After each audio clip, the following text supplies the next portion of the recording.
All right. So if you are wondering how to keep the love flowing after Valentine's Day, and I know it's over for some of you.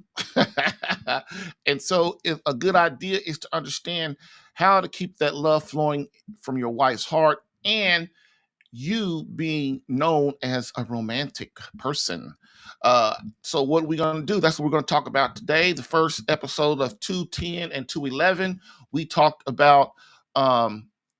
How to keep the fire going. But now today we're going to do a little bit more of action steps. Okay. Now, what we're going to do real quick before the break is we're going to not cover, but review the 20 ways that you can win your wife's heart forever. And again, a lot of these are easy and they're simple. A lot of them, some of them are not. But the main thing is that you start adapting these slowly but surely in your marriage throughout the year. And you will be surprised in the effects that you will get and the response you will get from your wife. And that is what this is all about. The nurture of your home must be satisfied and happy, and feel loved at all times. If they don't, which is your wife, you will have problems, really big problems. And they might not manifest themselves at the beginning, but as the years and the months and the decades go by, they will start. And if you open your eyes as a husband, you will start to see it. Okay. So, number one way to keep your wife's heart on fire for you for the year is do things without her having to ask you. Number two is never allow the emotional closeness to leave your marriage. Number three, pray for your wife. Number four, learn how to make love to her outside the bedroom. Number five, listen to her without interrupting. Six, allowing her to nurture and guide you and show her that you value her opinion. Number seven, show her appreciation. Number eight, never take her for granted. Number nine, never argue, fight, blame, or criticize. Number 10, protect your wife from you. Number 11, always defend her against Satan, your parents, siblings, friends, and kids, your kids. Number 12, go on date night weekly. Number 13, never stop dating and courting your wife. Number 14, assure and show her she is priority number one. Number 15, become a world-class lover. Number 16, you become holy, virtuous, and imitate Christ in your home. Number 17, be on top of your finances. Number 18, do whatever it takes to become her best friend. Number 19, regularly show passion and excitement for your beloved. And number 20, connect with her daily through great conversation. So there you go. There you have it. What do you think? So think about it. If you can do that, if you can do these things, okay? This is a really, these last two shows have been really good episodes to really give you a starting point. Okay. And so now what we're going to do is we're going to take a break real quick. Then we will be back and then we will get into the action steps of how to maintain these great things. Okay. Thank you. Bam.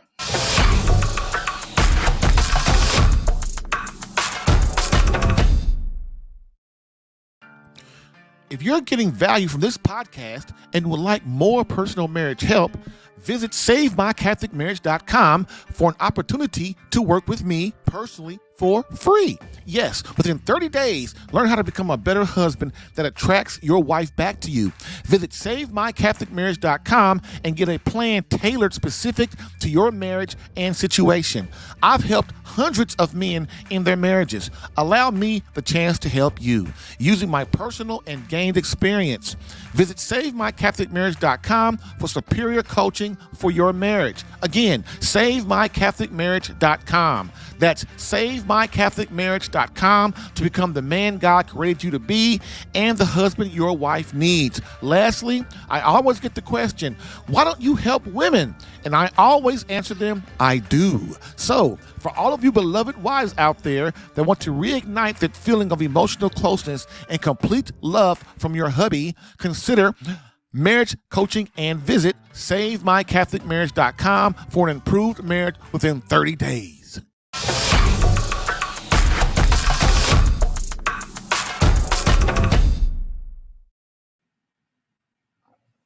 Okay, we are here, and so let's do this. Looks like my internet is acting crazy, so bear with me. You'll always be able to hear me, but I might start going jerky, so hang with me. I am now in the boonies. So here's what we're gonna do, fellas, real quick.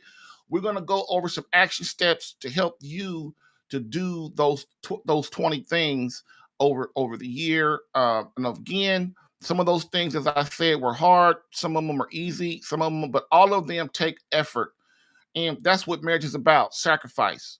People think they get married to be happy all the time. No, that's not it. Yeah, marriage pays off in the end like that, but marriage is a sacrifice. The husband and the wife chiseling the imperfections off of each other so that they can present each other to God on the day of judgment and be at the beatific and be with Him. That's what this is about: getting your wife and husband to heaven. Okay. And if you can't understand that, that is the most basic of marriage. If you can't understand that, then you're always going to have problems, because we're going to always think, men and women, we're going to always be thinking about who? Ourself. And in marriage, if you think about yourself at all, you're going to fail. You will fail. And that means, say, if you think about yourself in your marriage, that means Satan is in your home. It is, because selfishness is of Satan. That's why his butt got kicked out of heaven with his little minions, his little other angel buddies, and they in hell, and they got created hell and all that stuff. You've got to understand that the supernatural world is real, and it mimics what we're trying to do here. And if you, again, as you hear me always say, if you say you believe in God, then that means you love, and you say you love Jesus, then you got to believe in heaven, you got to believe in hell, you got to believe in purgatory, you got to believe in demons, you got to believe in angels and guardian angels. You got to believe in these things, because this is what the scripture and the church proclaim as dogma. So don't be, so that's what I'm saying. Your job as the husband to get your wife to heaven, which means what? You lead and guide her, just like you allow her to lead and guide you. You guys knock the perfections off of each other, which means get rid of selfishness and serving. And then you will see you two will grow closer together. You will start moving towards God. Your wife will start leading your kids towards you. Then you lead everybody towards God. And then things will start to move, will start to smooth out a lot better. And you will have a happy, great life. Okay. And that's where we're leading. Listen, man, marriage is a sacrament for a reason. And marriage is, other than God, marriage is the most important thing in the universe, because it's the foundation of the universe. Okay. And so what we have to realize is, marriage, if marriage falls, we all fall. The single people too. If marriage falls, we all fall. Okay. And so this is why it's important. You, as a man, influence your environment, keep your family together, keep your marriage together, be a strong, vibrant, holy, masculine leader, so that your wife wants to follow you and to add to your home and to your marriage and to serve God. Because if you're not serving God, man, how do we expect our wife and kids to want to? Believe it or not, you are the one that applies the pressure in the home to get things moving. And a lot of times, they don't have to be with you, most times not to be with you screaming and nagging everybody. You show everybody what's happening. You encourage them to do what they're supposed to do. When your kids step out of line, you then make them do what they're supposed to do. And then you talk things out with your wife and learn how to communicate with her. And then this is how we rock. So how do we do that? How do we go through, a year when we have to work, we have friends and parents and siblings, and we have to go on vacation, we to have personal time, we have our hobbies we want to do, we have God we have to serve. How do we keep our marriage together and serving our marriage to make sure our marriage is in top order? Well, if you love Christ, then you know that this marriage is the second most important thing, in your service. So you serve God first, whatever that entails. You serve your wife and marriage second, your kids third. That is your priority as a man, especially when you're married. If you're single, you should be praying every day for God to send you the woman that is going to be the mother of your children, the one to help you get to heaven. And that's what rosaries are for. Just pray one rosary a day if you're single, for God to put the woman in your life that can help get you to heaven, and that you guys can fall madly in love and be beloveds. And believe me, it works. He will send the person, but when she comes, you got to see her too. Okay. All right. So let's go. The list, I've divided the list into three categories. Number one is rekindling closeness list number one, which focuses on the heart of your wife. Rekindling closeness list number two, which focuses on the physical. And then rekindling closest list number three, conversation perfect, which focuses on conversation. Okay, now we'll go through each list. These lists are not the know all be all, man. They're not. They are to be used to get your creativity going and to use as a model, right? Believe it or not, creativity and romance is a big thing. You know, yeah, women love flowers, but okay, flowers every day? No. Okay, you got to be creative. There's things you got to do. That's why I gave you those other 20 things to help you rock and roll, because those things, most of them have nothing to do with your pocket, like coming in your pocket, and going to buy something. But don't get me wrong, that's a great thing too. But remember, man, that that your wife's heart is, when you buy something for her, that's just like icing. Okay. But that's not the foundation. And so those other 20 things are the foundation. If you do those day in and day out and make them a habit, then when you do something beautiful like Valentine's Day or Christmas or birthday or something like that, it just really throws things over the top. Okay. And just being a little creative will help you with that. You can use these things I'm going to tell you, or you can use them as a model. It doesn't really matter. The thing about it is what, as we always talk about on the show, be a man of action. Be a man of action. Okay. So let's get going. So we're going to go over the rekindling closer checklist. Number one, her heart. So I had to put up my other thing. So these involve things and listen, this is all about making love to your wife outside the bedroom. Okay. As we all know, outside the bedroom for your wife affect directly, not kinda, it directly affects inside the bedroom. Okay. Many men that I've talked to over the years really had no clue. They thought, well, we just go have sex and that's what we do. And look, for some people that works for a while, but it won't work for long. Because women, they need a certain amount of caretaking. And so you to prepare them for your love. And if you think about it like that, I have to prepare my wife for my love. If tonight I want to make love to my wife, I can't. I got to kind of plan for that. And so the way you do that is you do things like this so that she feels close to you, and then you get love on her mind. Especially the older your wife gets, man. Excuse me.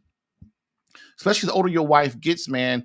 She's not a young woman anymore, so her hormones, even if she is still on her period, her menstrual cycle, her hormones, the older they get, don't work. They're leaving a little bit, and they're not all passionate, hot and bothered and fertile as much as they were. They still are if they're on the menstrual cycle. But you as a man got to understand, the older they get, the more you got to prepare them. And when you're young, if you start learning how to prepare your wife when you're young, then when she starts moving through those periods of hormone loss, especially when she gets into menopause, you're used to preparing her for your love all the time, and it's a habit for you.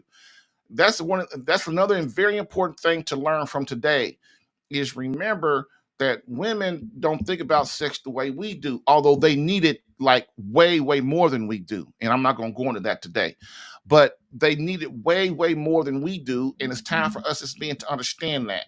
Okay. So we're going to start with killing closest list. Number one, the heart, which involves things such as touching, holding, cuddling, kissing, deep kissing, not like, we're just going to peck and we're going to work. I mean, kissing like, you hold the kiss for 5, 10, or 15 seconds or longer, and you start to get into each other.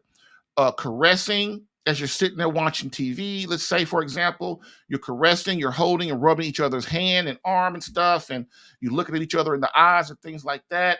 Sensual pats on her body, like, touch her, rub her and things like that. Because touch has a certain, it does something to us, right? Men and women. Okay. And so that's one of the things, touching and caressing is one of the things that it can be a good habit, is a very good habit. But what happens, we get out of the habit, don't we? People go days without touching their spouse. How do you expect, your wife and yourself to want to be with each other in a loving, holy, charismatic, deep way if we don't even touch each other and prepare each other and kiss each other on the neck, on the cheek, in the mouth, on the head, on their head, anywhere. Just these things. When you see your wife, touch her, hug her. It doesn't take anything, man. It doesn't. Okay. Look deeply into her eyes. Another thing, just as you did at the start of a relationship, look at your wife in her eyes, make eye contact. These things like this, when you were dating, that's what you did, right? Of course you did. You know, Look at her in her eyes, man. Show her. And these things, man, you would think, oh man, I'm not Casanova, but these things are not things like that. These are things that you do with that good spouses and great spouses do with each other. To why? To know what each other's thinking, to build that fire and passion for each other. Okay. Watch and admire how she moves. Watch your wife. Look at her. I know there are other beautiful women out there too, and we do, but you know what? Pull back some time and focus on your wife and watch how she's moving. Watch how she, how she walks, you know, her temperament and things like that. And you will start to appreciate her. The thing about this thing is, man, get into her. Get into her. Force yourself to get into her. And if you're not used to that, or you feel the love has kind of gone a little bit, this is why the Catholic faith is about the will. The Christian faith is about your will. It's about you, even though when you don't feel like doing something, even when you don't feel like praying, even when you don't feel like fasting or doing spiritual warfare, even when you don't feel like hugging and kissing your wife and holding your wife or looking at your wife, you force yourself to do these things because it is the way. It is the way to greatness. It is the way to goodness and a better relationship with her. Okay. Believe it or not, women love when you look at them. They probably think, what you looking at me for? And you just say, hey, I just think you're beautiful. And a lot of times your wife's not going to see you looking at her. I know my wife probably never sees me looking at her. But the thing about it is, man, I do, because you have to learn to appreciate her. All right. Tell her you love her with deep and in-depth sincerity. Just don't like, it's like the going to work peck and kiss thing. No, I don't mean that. I mean, really, really tell your wife that you love her. Look her in her eye and tell her I love you. And things like that. Okay. It don't have to be every day, man. What I'm saying is on a regular basis. Don't assume that your wife knows you love her, because as we've seen in this podcast and in this world today, women really don't know. They don't know that their husband loves them. Women are high maintenance, and you need to get over that. They are high maintenance, no matter how much money they have or don't have. You as a man have to take care of them and let them know at all times that they are special and that you love them, because that does what? That raises those cookies we were talking about in the previous shows. Okay. 11, kiss her deeply and passionately every day. Kiss her so deep that you both completely lose yourselves in each other. So that's what I was talking about. Kiss deeply, kiss deeply. And I say it every day, but I say every day because I don't say every day. You ain't gonna never do it, right? you know, so if I say every day, you'll do it at least once or twice a week. Okay. Number 12, I want you to be totally into her, surprise her with your love, encompassing complete intensity and focus. Believe it or not, women want to be one, right? They want to be one. They want to be swept off their feet, even at 70 years old. Believe it or not. Believe it or not. In your wife's mind, she's still 20. Now, at 70, her libido might not be there, but in her heart, she's still a little girl. She's still that 20-year-old girl that just married the man of her dreams. And when you come in and sweep her off her feet, man, that just makes her so happy. That makes her feel like that 30-year-old, 20-year-old woman again. And when you're 20 and 30 and married and you sweep your wife off her feet, it solidifies that she's married that special man. Wow, he's like this all the time. He shows me he loves me all the time. And man, listen, guys, if you want devotion and respect and love and loyalty, man, this is what you do. Your wife is the most important person in your life, not your kids. Because if your wife leaves, do you have a family? No, you don't. You have a broken family. So what we got to do is get you to not take her for granted. Please. And when you don't do that and you get in the habit of not doing that, man, then your love will be inside of her to start spreading that and serving you more. And she'll want to do anything for you. Like I said, she'll want to die for you. She will. Right now, all of you listening, would your wife die for you? Would she? Another thing too, would she die to herself a little each day? Would she die to her wants, her desires, and her needs in lieu of you every day? Because that's what it boils down to. You and your spouse, am I going to die for her today? When I say that, when I first asked that question, I was literal. This question is more of God, spiritual. Am I willing to bend my will to that of my wife and to serve her? Am I? To die to what I want, to die to selfishness, and to give her all that I am? And that's only a question you can ask. And the thing about it is, what you start doing, man, is you start moving towards that. You start moving towards that. Begin learning once again everything about her as if things are said anew. Believe it or not, over the years, she has grown and has many new things for you to learn if only you would explore her. This is what one of the things Conversation Perfect is about. That list is, please, as a husband, stop thinking you know everything about your woman, because you don't. And you know how I know that? Because she got her best friend she talking to. She got a best friend she talking to. And she called her co-workers, and she ain't talking to you. And so it's your job to learn everything you can about your wife, her hobbies, what she loves to do, what she's interested in, the new things she's learned about the faith, things about her job. Man, get particular into what's happening. And when you will see, man, it will open up things, because then she won't need those other people. She will need you, just like St. John Chrysostom said. She won't need others because she now wants and needs you. This is a saint talking. He's a saint. He's a father. He's a priest. He's a doctor. He's a doctor of the church. I think he's a doctor of the church. I could be wrong. Somebody could correct me if I'm wrong. But, this is what I'm saying, man. Saint Chrysostom is like the marriage guy. He's like the marriage saint.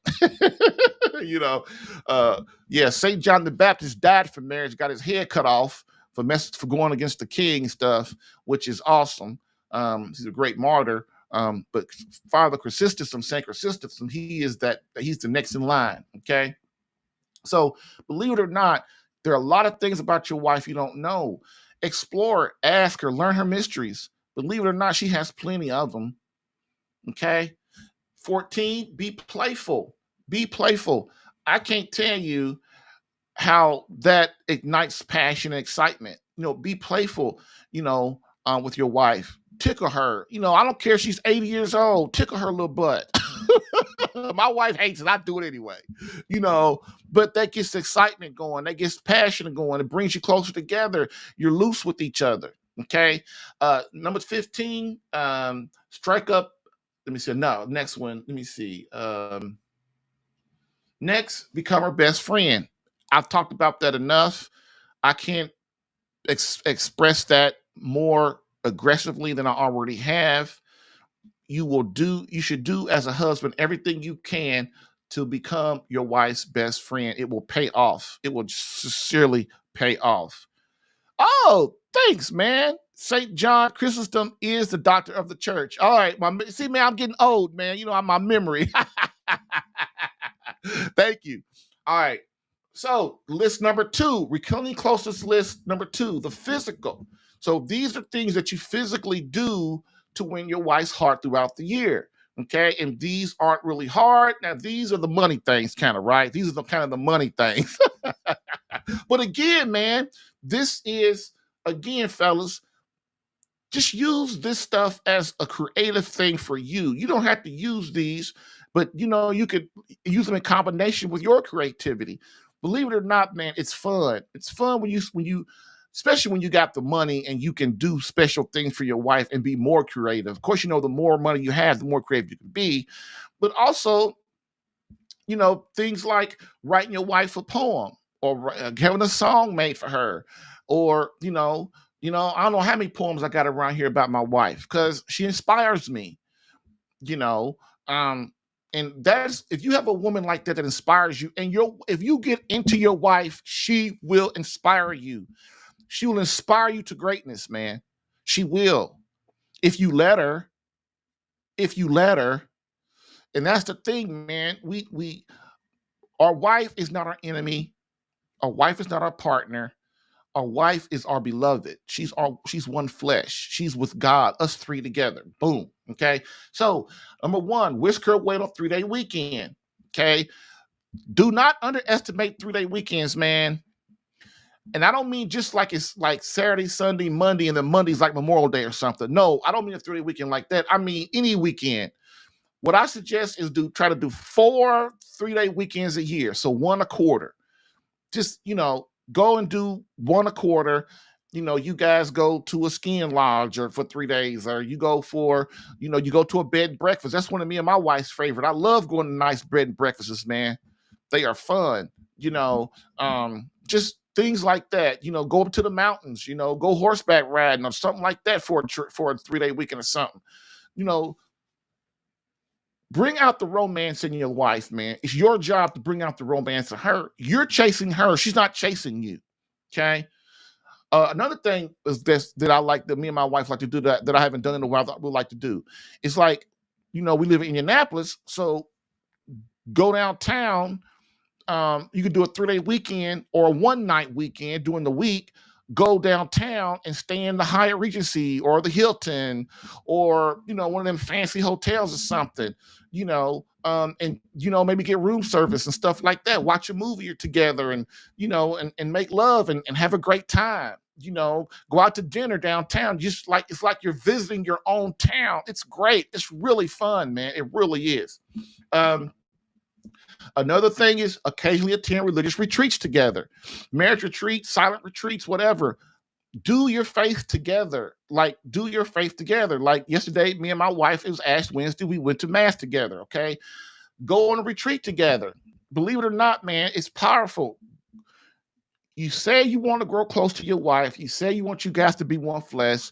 You want to make love when you want to make love. You want her to want you. Well, then you got to do the work. And so, and you two connecting with God is very, very important. Okay. Next, you could do something like send her a flower a day, or send her a dozen roses, or whatever. You could pick a day to cook a special candlelight dinner for her, a favorite dish of hers, or if you can't cook, bring in a chef and have him cook in your kitchen in front of her, or have the meal catered. So that's one that's a little exorbitant. If you know how to cook, then cook, do a special night for her, you and her. That don't really cost no money. You got to put a little extra money for the food if you want to do shrimp or something, or lobster or something. But still, that's a great thing. That's a fun thing. Um, Number 6, you can get a warm bowl of water and wash your wife's feet. You know, and she's worked a long day. Even if she's been with the kids all day or whatever, she's tired, she's worn out. Get some water, a bucket, warm the water up, wash your feet. Rub her, look her in the eye, and have conversations while you're talking stuff while you're doing it. Um, This is the one that's hard. Is give her the remote and tell her she can watch whatever she wants. I know that was one like in the old days when when everybody watched cable TV, which a lot of us these days don't, but a lot of people still do. But still, if you're watching Netflix or you're watching YouTube or watching Rumble, say, hey, I don't care what you want to watch. Boom, there you go. Let you watch. We sitting here together. That's all I care about. Um, Plan an activity or dinner date with her and one of her good friends, and you pay for everything, and you stay home and watch the kids while she goes out with her friends or her friend or friends. So that's a good one. You can sponsor a night out with her and her friend, her best friend, or if that's in y'all's thing. If you guys are older and all your kids are grown, it's the same thing. You know who her friends are. Well, at least you should. And maybe pay for them to go out to a nice little restaurant or a lunch. Women love lunch, right? On the weekend or something, and they can, you pay for it. They like it. She would like something like that. Um, Call on the phone and talk sexy to her, tell her how much you love her and how much she turns you on, that kind of stuff, man. That's great between married couples, man. It's great stuff. Number 10, take her to lunch. My wife loves lunch, so I take her to lunch when I can, and that's a good thing. Okay, now that's that list. Okay, so I hope that helped you. So the last list, real quick, and we're done for the day, is rekindling closeness list number 3, conversation perfect. Now, again, this is the thing. Conversation is the way to your wife's heart by far. When I say conversation too, I also mean how do you handle things when you get frustrated and upset? That's conversation perfect too, right? Arguing and fighting and debating and criticizing and blaming and raising your voice and yelling and getting and showing frustration and not calming down first and bad body language when you talk. That's all conversation, ain't it? Yes, of course it is. So I need you guys to really remember that just as you can have great conversation of talking to your wife normally, you can also have bad conversation of talking to her where it hurts her. And when you start hurting her with those things I just said, then things start to degrade. Okay. Sometimes it's really fast, but most of the time it's really slow and it becomes a habit. We must develop a habit of conversation. So this is why I was talking about her hobbies and things like, like learn what your wife likes. Like who's her favorite artist? What's her favorite perfume? Her favorite sports team? You know, who's her favorite who's her favorite pope or bishop? Who's her favorite? It's so many things that are out there. Who's her favorite race car driver? Your wife will not like race car driving, but there's so many things out there that you could learn about her that you could have conversation with her, and that shows that you really dig her, that you're into it. Like we used to say in they say in the 60s, I dig you, So um you must talk, you must ask her how she feels, what she thinks, her current dreams, wants, and desires for her marriage, for herself, and for you and the kids, as well as her faith. These are very important. I'm going to say it again. These are things that you should always know about your wife. What she feels, what she thinks, her current dreams, her wants and desires for your marriage, for herself and for the kids, as well as what she wants in her faith. Okay? Don't assume you know. That's why you periodically address these things. You want Because why? Because you want to have a future that includes both of you moving towards God. Okay? If you and your wife are moving there, eventually your kids will want to move there too. Want to move towards God too. I mean, as adults. Okay. No, ask her if you make her feel appreciated. You know, do you? Ask her, do I make you feel appreciated? Do I make you feel loved? Do I make you feel cherished? Ask her if you make her feel protected and secure. Ask her, how does she rate your marriage? Is bad, good, great, thriving? Believe it or not, man, answers to these questions, man, they help you to stay on point. This is why I don't lie. I think kids are important too. I really do. Of course I think children are important.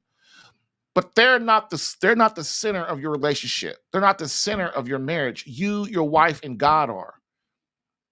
And so if all we do is talk about the kids, which don't get me wrong, that's not a bad thing, or we talk about pleasure and all this the fun we're gonna have and always trying to be totally, distracted. How about sometime ask your wife these important talk about these things? These things are fun to talk about too. Like ask your wife, how would she rate your marriage? Is it bad? Does she think it's bad? Good. And if she said it's great, man, that means good. So we can do that's a good thing. We can make it better. How do we make it better? No matter what your marriage is, you always ask yourself, how can I make it better? Because why? The problem is, man, all the other stuff always gets in the way, right? Like right now, I'm working. My wife is in there. She's probably listening, but she's probably doing what she does. I'm working, so we're really not talking. So that's why I gotta make time when I'm not working to make sure that she's cool, you know. Um, Another thing, ask her about her current relationship with our Lord. Like, how do you think, hey baby, what's your relationship? How's you and God doing right now? And that's how you can get a conversation about the faith. A lot of people, like me and my wife, we always talk about the faith, the church and stuff, about God and Christ and all that kind of stuff. It's like natural for us, but a lot of people, it's not natural, is it? No, it's not. But what you can do is when you guys are sitting down and just the best time to talk about these kind of things, man, is when you and her are chilling, y'all relaxing, and you're having a nice conversation already, or you want to have conversations. The worst time to talk about God is when you're mad, just like almost like anything else. Okay. Ask her if you still excite her. Ask her, is she happy? Ask her, does she wish you two were closer? Ask her if there are times that you take her for granted. Ask her if there are times when she feels you don't appreciate her. you know and every time that she answers a question, no matter the answer, you should ask her, why does she feel that way? Get used to when you ask a question, fellas, to um expect, you know it could hurt. It could be a good thing or a bad thing, but don't take it offensively. If your wife feels she could be honest with you, that is a great, great, great road to a great marriage. When our wives start shutting down and they feel they can't talk to us, they feel they can't tell us the truth or tell us their true self, it's bad. I can't tell you how many wives have told me, I feel like I lost myself into him.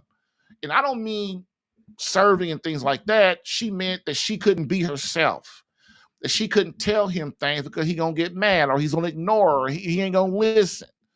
And this is what I want for you, gentlemen. I want you to really start to take this serious like you take your job. Because I don't care how much money you make. I saw something, I think I saw something on YouTube. You know how they be throwing stuff on your stuff. But I mean, I could be wrong. I mean, people be lying and stuff, but it says that Jay-Z is messing around on old girl, what's her name? Beyonce, and they getting she gave divorce papers or something. That could be a lie. But you know what? It ain't far-fetched. It happens to stars all the time, don't they? And this is what I'm saying. When a woman, if your wife is boring, if your marriage is boring, it's because you as the husband are boring. Because your wife wants to be one. It's a chain reaction. You lead, they follow. You start something in your marriage that you want, and then your wife starts to reciprocate. You're romantic, she's romantic. You're excited about her, she's excited about you. You're passionate about her, she's passionate about you. That's how it works, man. That's how it's worked for the beginning of time. And that's Satan in husbands' minds trying to tell them, well, I'm the one that's got to do everything. Well, that's your mission. That's what God wants you to do. But the payoff is this. Once you start things and get things going, you'll be surprised how your wife and kids just kind of come along. And they enjoy it. They do it because they want to, not because you made them. Okay? And so that is what happened. That's the 3 lists, y'all. That's the 3 lists. I hope y'all got something out of it. When we come back, we'll review and we'll be out of here. Bam. Get live Catholic Marriage Help Tuesday through Thursday, 10 a.m. Eastern. Live streamed on YouTube, Rumble, Facebook, and CatholicAlpha.com. If you're getting value from this podcast and would like more personal marriage help, visit SaveMyCatholicMarriage.com for an opportunity to work with me personally for free. Yes, within 30 days, learn how to become a better husband that attracts your wife back to you. Visit SaveMyCatholicMarriage.com and get a plan tailored specific to your marriage and situation. I've helped hundreds of men in their marriages. Allow me the chance to help you using my personal and gained experience. Visit SaveMyCatholicMarriage.com for superior coaching for your marriage. Again, SaveMyCatholicMarriage.com. That's SaveMyCatholicMarriage.com to become the man God created you to be and the husband your wife needs. Lastly, I always get the question, why don't you help women? And I always answer them, I do. So, for all of you beloved wives out there that want to reignite that feeling of emotional closeness and complete love from your hubby, consider marriage coaching and visit SaveMyCatholicMarriage.com for an improved marriage within 30 days. All right. We are back for our conclusion, and I have a caller, and I didn't see that. Oh, they only been waiting for 5 minutes, so hopefully they won't be too mad at me. So let me get them on here if my technology is working. And go. Hello, caller, can you hear me? Jerry? Yes. Can you hear me? Yes, sir. How you doing? It's your brother from another mother in the South. In the South. Yes. Hey, I had a question. Yes. You triggered something about the best friend thing. This is part of the problem that I think most men have in their relationship. And I had been married for about a year. And I asked my wife, who's your best friend? And she said it was her friend Kelly. Mm-hmm. And I said, we got a problem. And she goes, why? I said to my wife, I said, without mentioning her name, I said, you've only been around Kelly twice in 3 years. Mm-hmm. And that's your best friend. I said, we've got a major problem. I said, ask me the same question. And she said, well, who's your best friend? I said, you've been my best friend since I started courting you. Mm-hmm. I said, you take priority over everybody else. Jerry, within a couple days of that, she's on Facebook posting that my husband's my best friend. Well, man, people don't understand friendship. They really don't. They really don't understand. Like you said, basically one of the big things about friendship is who's your priority. Who do I treat as my priority? People think it's because that's my wife or my husband. Well, that's my wife and husband. They're not really my friend. Of course they are. They're your best friend. You swap and spit with them, and they ain't your best friend. Well, the problem that I have, like I had mentioned yesterday, I'm not fighting a 9-year problem. I'm fighting a 100-year-old problem. It's the mentality that exists within the family. And I started thinking about it from your perspective.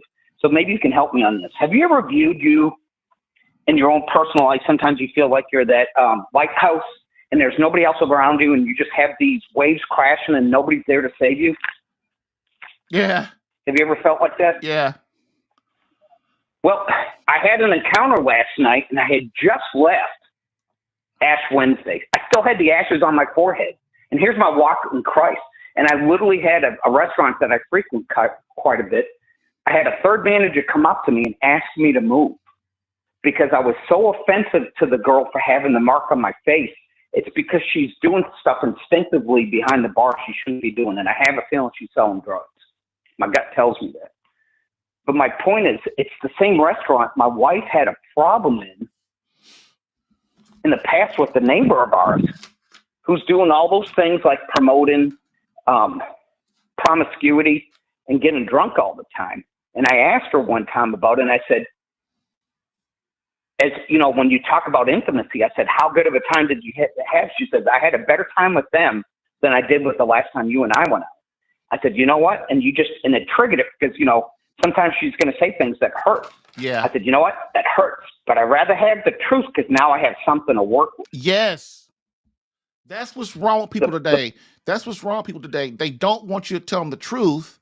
They just want to be in this twilight. Like I tell my wife, you in this twilight. You like being in the twilight zone, don't you? We start laughing well, and because people these days, they don't want the truth. They want to be. They want to be in the dark because it's happy there in the dark, right? yeah, and I'm asking you for your opinion on this because this is the truth.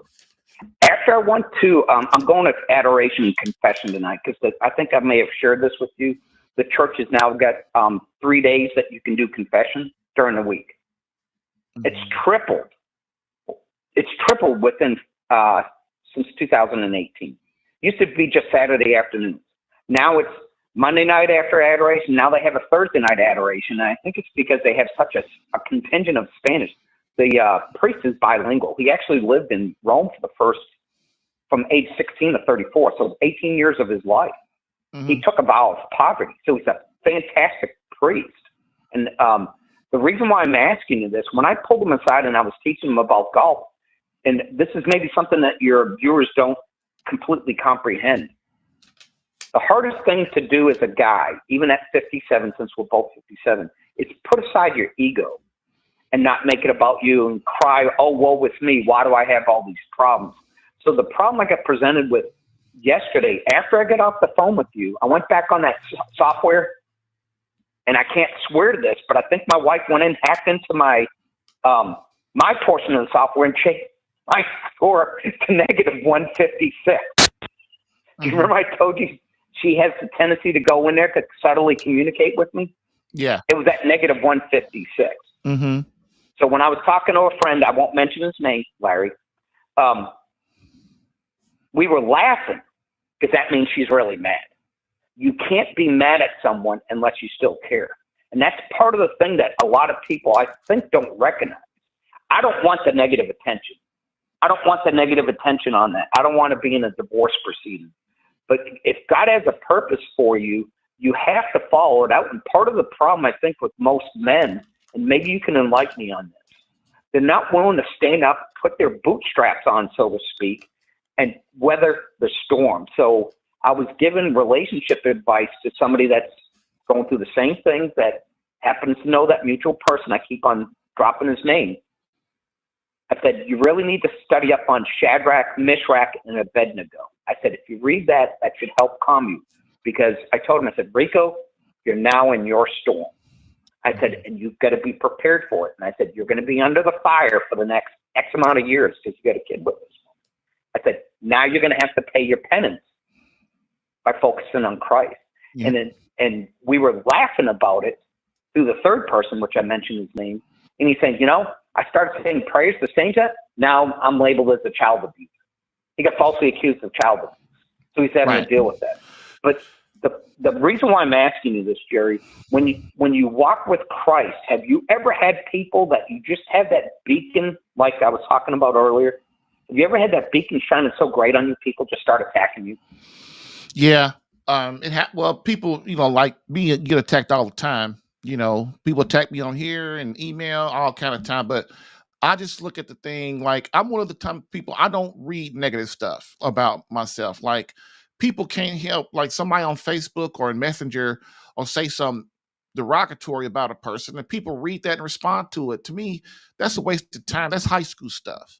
And I look at I know it's very sophomoric in my eyes. Yeah. It's very sophomoric. Yeah. And I don't get involved in that stuff. I don't read negative stuff about myself because, I got more other things to do and I'm trying to help people, and people that don't get it, like this day's show, a lot of people don't get the things that I say about trying to serve your wife and stuff because it's all about them. It's like, man, this guy, what's he doing? Talking about serve your wife and wash your wife's feet and do these things and bend to your wife and all that stuff. Well, they don't really realize that once they do that, the payoff is 100 times fold. You see what I'm saying? But the thing I agree with you on this is, as men, if we don't have men, and you're a different kind of man, so is the gentleman I mentioned, and so am I. And what we're doing is we're starting to see a shift in the actual way people are approaching us in society. And I've been under constant attack for 11 plus years. Mm. But I had something happen in church yesterday at Mass.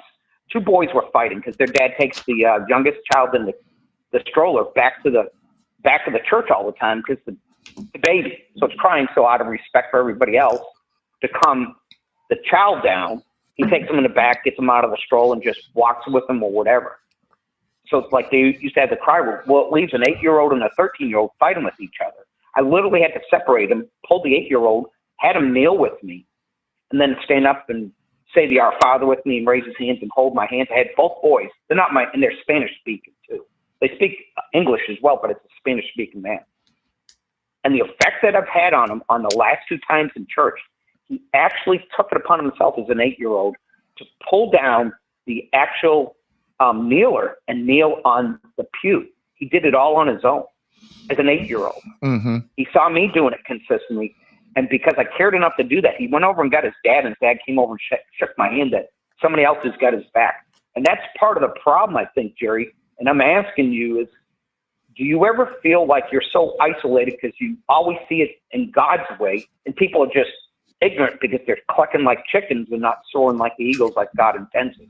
Well, Do you ever struggle with that yourself? Yeah, it happens all the time because the closer you become to God and the more you bend your will to God, the more he shows you of the world and how the world really is. And it's painful to think what you're saying, Scott, is it's painful. God shows you the world, your environment of how it really is, and it's painful, and you're trying to figure out how to survive in it and to make it better. And that's one of the pains of going closer to God. It's a great thing because you see more, but it's also painful because you see what you start to kind of see how God sees the world a little bit. You see what I'm saying? All right. Can you address one issue for me then? And that's what I'm going to ask, and then I'll get off the phone. Uh-huh. The gentleman that gave away my wife was her brother. It's the same brother that cheated on his first wife and left the Catholic Church. Guess who the first person she contacted when we separated? Who? It was that brother. Oh, uh-huh. So I see it from a biblical sense. I see him as the Judas in our relationship. And the quicker she can break ties with him, period, because he's promoting dysfunction. He's had dysfunction in his marriage, in his second marriage, the entire duration. I witnessed it at the hospital. The only reason why we were at the hospital is because I prodded my wife to go to the hospital because her brother's having major surgery. He's morbidly obese, and he hasn't taken care of himself. So he's had triple bypass surgery. He's also had both carotid arteries worked on, and he's only 63 years old. So the problem that happens is when you don't take care of yourself, God lets you know. God lets you know when you don't follow his will and you don't take care of yourself, you'll pay for it long term. So he's probably 70 to 100 pounds overweight, and he's extremely uncomfortable around me because I see him as the Judas in our marriage. Mm-hmm. And what I'm asking is, his wife is the one part ally I thought I could have had, and that's why I had a restraining order took out. And she fumbled in court and says, well, I haven't been around him in 7 years. And they're putting a restraining order against me. I guess what I'm saying is, how do you convince somebody that's already kept you away from their brother, you shouldn't be turning to your brother in a moment of crisis. You should be turning to God, because that's all I've ever done is had her in church. But you can only lead a horse to water. You can't make him drink. You can't force somebody to see your will. So the way that goes is really you can't. It's the Holy Spirit's job to do that. And so that's why prayer is of the utmost importance, because people try to do things that they really need help doing with God, through God. A woman who wants a divorce is a grown woman. And so you can't control her. So what you do is you plead to the Holy Spirit to help you change her heart. And that's why prayer is the most important thing when you're fighting against Satan. In any other battle that you're trying to fight with him, you're going to lose if you don't invoke the Holy Spirit and spiritual warfare. So I got to let you go, man. I agree with. All right, thanks for your time, Jerry. All right, brother. Bye. Bye. All right, we are good.